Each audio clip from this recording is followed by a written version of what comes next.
Best varicose veins చికిత్సనే పొందండి. నొప్పి లేని చికిత్స కోసం సంప్రదించండి ఎబిస్ హాస్పిటల్. నమస్తే రమగారు. నమస్తే జయ. రమగారు, మనకి కార్తీక మాసంలో కార్తీక సోమవారాలు చాలా విశేషంగా పూజ చేస్తాం కదా. కార్తీకంలో అంటే కార్తీకము ప్రత్యేకమైన మాసం కదా. మొత్తం అంతా ఉపవాసం ఉండే వాళ్ళు ఉంటారు, ఉండగలిగే వాళ్ళు, అది వేరే కథ. సోమవారాలు ప్రత్యేకంగా చెప్తారు. మామూలుగా సోమవారం అంటే శివారాధనకి అత్యంత ప్రధానమైన రోజు. అవును, ఈ కార్తీకమే శివారాధనకి ప్రత్యేకం కదా. కార్తీకంలో స్నానం, దానం, జపం, తపం అన్నీ ముఖ్యమైనవే. వీటితో పాటు పురాణ శ్రవణం కూడా. ఈ సోమవారాల్లో పగలు ఉపవాసం ఉండి సాయంకాలం చుక్కలు చూశాక దీపారాధన చేసుకుని, వంట చేసుకుని, శివారాధన చేసుకుని అప్పుడు భోజనం చేస్తే మంచిది. ఓకే. మామూలుగా శివారాధన ఉదయకాల అభిషేకంతో పాటు ప్రదోషకాల ఆరాధన చాలా విశేషమైనది. ప్రదోషకాలంలో పరమేశ్వరుడట తాండవం చేస్తాడు ప్రతి ప్రదోషంలోనూ. మనం ఈ ఉజ్జయిన్ లాంటి దేవస్థానాలకు వెళ్తే సాయంకాలము అసలు ఆ ఢమరుకాలు అవి మోగిస్తారు. అసలు చెప్పరాని ఉద్వేగం వచ్చేస్తుంది జయ. గుస్బంప్స్ వస్తాయి. అవునండి. ఆ బాగుంటుందంటే ఆ మధ్యలో కాహళం అదొక తమాషా సౌండ్, ఇట్లా తప్పెట్లాంటి ఇట్లా కొడతారు, చల్లుమంటుంది. ప్రతి సాయంత్రము ప్రదోష వేళ పరమేశ్వరుడు తాండవ వేళ ఆయనకి. ఆ సమయంలో అర్చన చేస్తే అత్యంత ప్రసన్నుడుగా ఉంటాడు పరమేశ్వరుడు అని చెప్తారు. ఓకే. ప్రదోషకాలార్చన విశేషం. ఇందులో మళ్ళీ చూడు శని త్రయోదశులు ఇవి మాస శివరాత్రి నాడు ప్రదోషకాలార్చన, ఇవన్నీ విశేషాలు. ఇవి ప్రత్యేకంగా దేవాలయాల్లో నందీశ్వర అభిషేకాలుగా రకరకాలుగా చేస్తారు. అయితే ఈ కార్తీకాల్లో ఏంటంటే ఇది జనసామాన్యంగా అందరూ చేసుకోవచ్చు. అవును. దీనికి విశేషంగా అది ఏదో చేయాలన్నది ఏం లేదు. మీకు కుదిరిందా ఉదయకాలం వెళ్ళటం, ఎక్కడైనా శివాలయంలో శివాభిషేకం చేసుకోవటం, రుద్రాభిషేకం చేయించుకోవటం, ఎక్కడైనా ఇవి చేస్తారు కదా మృణ్మయ లింగాలతో మట్టి లింగాలకి అభిషేకం చేస్తారు, సహస్రలింగార్చన అవి చేస్తారు. కుదిరితే 12 ఈ 11 ద్వాదశ ఏకాదశ రుద్రాభిషేకము జరుగుతుంది సోమవారం నాడు. ఏ దేవాలయంలో మీకు అవకాశం ఉంటే అక్కడికి వెళ్ళి అర్చన చేసుకోవటం. ఇంట్లో మీకే అవకాశం ఉండి ఇంట్లోనే శివలింగం ఉండి మీకు ఎవరైనా పెద్ద ఈయన వచ్చి అయ్యగారు వచ్చి చేసేది ఉంటే చక్కగా చేయించుకోవచ్చు. అది ప్రత్యేకమైన రోజులు కాబట్టి. ఓకే. లేదు మనకు అది లేదు ఇది లేదు, ఏం పర్వాలేదు, ఒట్టి ఓం నమ శివాయ దండం పెట్టుకోండి. పగలు ఉపవాసం ఉందాం. మీ ఇంట్లో ఒక చిన్న శివలింగం ఏదైనా ఉంటే 3 ఉద్ధరణలతోటి నమశివాయ చెప్పుకుంటూ వేయండి. స్వామివారి మీదకి నీళ్ళు సమర్పించండి. మేము పాలు, పెరుగు, నెయ్యి, తేనె, పంచదార, టెంకాయ నీళ్ళు ఇవన్నీ నేను చేస్తాను. లక్షణంగా చేసుకోండి. ఓకే. పర్వదినాలలో ఏంటంటే సాంగంగా చేయటం ఎంత అద్భుతమైన విషయమో చెయ్యటం అంత అద్భుతమైన విషయం. అసలు చేయటం మానేయకుండా మీకు అవకాశం ఉన్నంత ఆరాధన చేసుకోండి. పగలు ఉపవాసం, ఆహార స్వీకారం లేదు. దాంతోపాటుగా ఎక్కువగా మౌనాన్ని ఆశ్రయించండి. సోమవారాల్లో మనం ఇవాళ ఖాళీగా ఉపవాసం, వంట లేదు కదా అని బజార్ వెళ్ళటం, వంట లేదు కదా అని ఫ్రెండ్స్ ఇళ్ళకి వెళ్ళటం, ఇలాంటివి చేయకండి. ముచ్చట్లు, వినోదాలు ఉండకూడదు. విందులు ఎలాగూ లేవు, వినోదం వద్దు. వినోదం కాకుండా శివనామ స్మరణతోటి సమయం గడపండి. కాలం పొద్దుపుచ్చండి.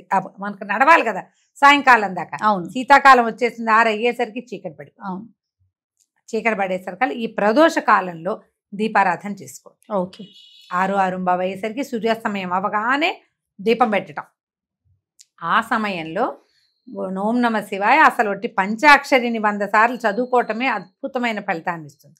కుదిరి ఆ సమయంలో మీరు ఏ దేవాలయానికైనా వెళ్ళి దీపం పెట్టుకున్నారా ఎక్సలెంట్గా ఉంటుంది, చాలా మంచిది. అవకాశం దొరికితే. ఓకే. మీరు ఉద్యోగస్తులు, అది మీకు ఛాన్స్ లేదు, అవకాశం లేదు, నామస్మరణ చేసుకోండి. అమోఘంగా ఉంటుంది నామస్మరణ చేయటం.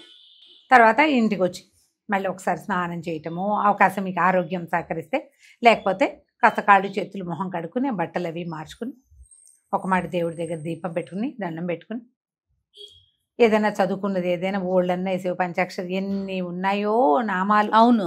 ఎన్ని రకాల స్తోత్రాలు ఉన్నాయి. మన బిల్వాష్టకం, లింగాష్టకం, బిల్వాష్టకం, లింగాష్టకం ఉన్నాయా?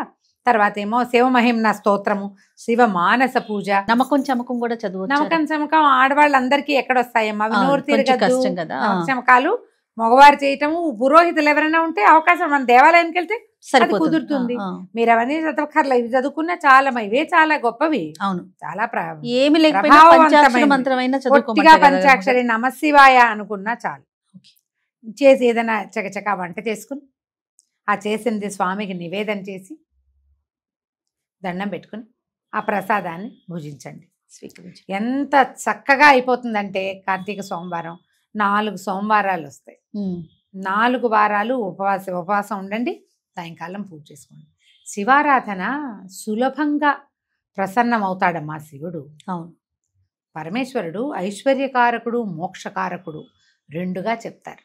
శివారాధన చేస్తే మీకేదో కోరికలు ఉంటాయి. మనుషులు అన్న తర్వాత మనకు ఎన్ని రకాలు ఉంటాయి. ఉద్యోగం కావచ్చు, సంపద కావచ్చు, ఇంకా ఏదో మన జీవితంలో ముందుకెళ్ళటం కావచ్చు.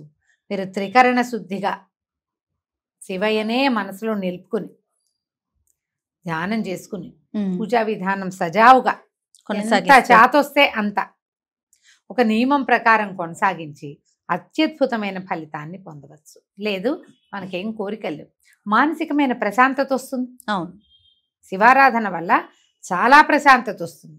మీకు ఏది కావాలంటే దానికోసం హాయిగా చేసుకోండి. 4 సోమవారాలు వచ్చినాయి, 4 సోమవారాలు చక్కగా సుసంపన్నం చేసుకోవచ్చు మీ అవకాశాన్ని బట్టి. ఇందులో ఏమిటంటే మేము ఉపవాసం ఉండొచ్చా అని బోళ్ళంతమంది అడుగుతారు. అవునండి. బాలింతలు, పిల్లలకి పాలిచ్చే వాళ్ళు ఉపవాసం జోలికి వెళ్ళొద్దు. ఓకే. గర్భవతులు వద్దు, చిన్న పిల్లలకి ఉపవాసాలు చెప్పరు. వృద్ధులకి ఉపవాసం అక్కర్లేదు. అనారోగ్యంతో ఉన్న వాళ్ళు, ఏదైనా మందులు మాకులు వేసుకునే వాళ్ళు ఉపవాసం అంటే ఒక రకంగా చేసుకోవచ్చు. ఎట్లా, స్వామివారికి నివేదన చేసేయండి పొద్దునే మీరు చేసిన వంట, అది భుజిస్తే ఉపవసించినట్టే. కాస్త కొంత నిశ్శబ్దం పాటిస్తూ కొంచెం శివనామస్మరణ చేసుకుంటే గర్భవతులు కూడా 7 నెలలు వచ్చేదాకా నామస్మరణ, తర్వాత కూడా నామస్మరణ చేసుకోవచ్చు. అదేలేండి. కొంచెం దేవాలయ దర్శనాలకి వాటికి వద్దని చెప్తాం, కానీ ఇది కూడా ఉపవాసమే. స్వామివారికి నివేదన చేసిన పాలు, పళ్ళు, భోజనము, అన్నము వంట చేస్తాం. పొద్దున అదంతా చూపించి నివేదన తీసుకోండి. సాయంకాలం మళ్ళీ దీపారాధన చేసుకుని దండం పెట్టుకోండి. చక్కగా ఈ ఉపవాసం కుదురుతుంది. ఉపవసించడం అంటే అన్నం మానేయటం అనే అర్థం కాదు, భగవంతుని సమీపంలో ఉండటం. మనం ఈ ఉపవాసంతో అంటే భగవంతుని సమీప వసనంతో చక్కగా మనం సోమవారాలని సుసంపన్నం చేసుకోవచ్చు. మీ అవకాశాన్ని బట్టి చేసుకోండి. 4 కుదరలేదు, 1 వారం చేయండి కనీసం, మానేయకుండా చాలు. అలానే రమ్మగారు, నమస్తే. నమస్తే.